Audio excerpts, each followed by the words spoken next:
Staying ahead of your competitors. So in the 2005 book, The Blue Ocean Strategy, it was a book about sort of redefining business models. They say the only way to beat the competition is to stop trying to beat the competition. And I think that is truer than ever now when we look at the models we aspire to in e-commerce or just in general. Are Airbnb, Uber, Amazon, all of these models shifted the industry. So they created uncontested market space. And that is what they talk about when you want to create a blue ocean strategy. So instead of fighting in the bloody shark-infested waters over 3 fish, a red ocean, you are creating uncontested market space. You are a blue ocean where you are the only shark. And that's, I think, really still true today. What does that mean? How do you do that? That's really hard. Read the book. But in addition to that, I think a lot of it just really boils down to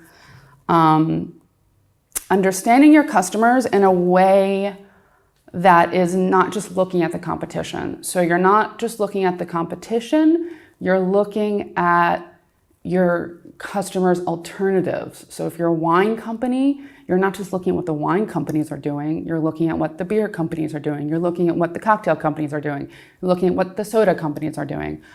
So really understanding what alternatives your customers are choosing between and looking beyond the competition. So again, it comes down to really knowing your customer to create that uncontested market space. So to stay ahead of your competitors, I think ultimately you have to either have unique product or some interesting, unique way to deliver your value. One of the interesting examples is my past experience at a leading shopping club, where on one hand the client received curated offering, very good prices, but on the other the delivery time was longer than in normal e-commerce. So this is something unique, distinctive, that actually made it work. Staying ahead of your competitors is largely done in this day and age through data. It's the data of how your users are interacting with your e-commerce platform, with your online store, and what they want you to do, where they want you to go. And so you need to really have that data and be able to act on that data, really make it actionable too. Well, that is the big problem, right? I think that what we see here is an increased use of AI in order to be able to predict what the consumers want. And I think that when we look at this from a larger perspective, not only receiving a tailor-made e-commerce email that tries to pull you in, I think that the on-site experience is the most important thing, at least when you have got a big name, right?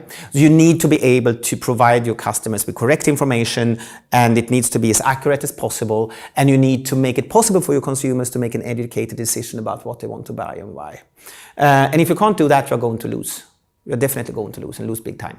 I think also big assortments are good, but you need to be able to help people to find what they actually like. A too big assortment can be overwhelming as well. So you need to be smart and create mechanisms within your platform that makes it possible for people to actually find what they want.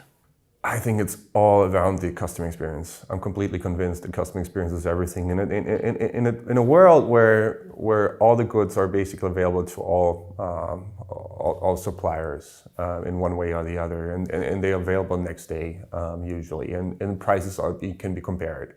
We've seen Diallo on stage today, right? So everything is transparent. How do you differentiate yourself? And that is definitely by customer experience. That's a good question. I think that is not a secret, because even our competitors, we take a look at each other. We compare features and we compare technologies, but being honest, I think in feature and in technology, there's not that much different in between, because the one company is better in this feature, the other one is in this one. So that is depending on the company, what is really important for them. And yeah, actually it is the service, the service orientated and the solution orientated customer view we have. So. Innovation. I think that would be a keyword for us, right? To give your customers value, right? It's not about creating a lot of features. It's not about creating a lot of stuff that people won't use, right? It's something that gives them the value, right? That they can use and they can see immediate ROI, right? So when you use our features, you want to see immediate return of investment. So this is what we are really looking at. So that would be one thing, plus innovation, right? We want to be innovative. We want to think ahead. We want to think like 2 years ahead in the future to see what might be trendy then, what people will be using then, right? Because now it's now and it's gone. So we need to think about tomorrow, right? So we always think about, okay, what customer environment, what e-commerce will look in 2, 3, 5 years? How can we adapt to that point?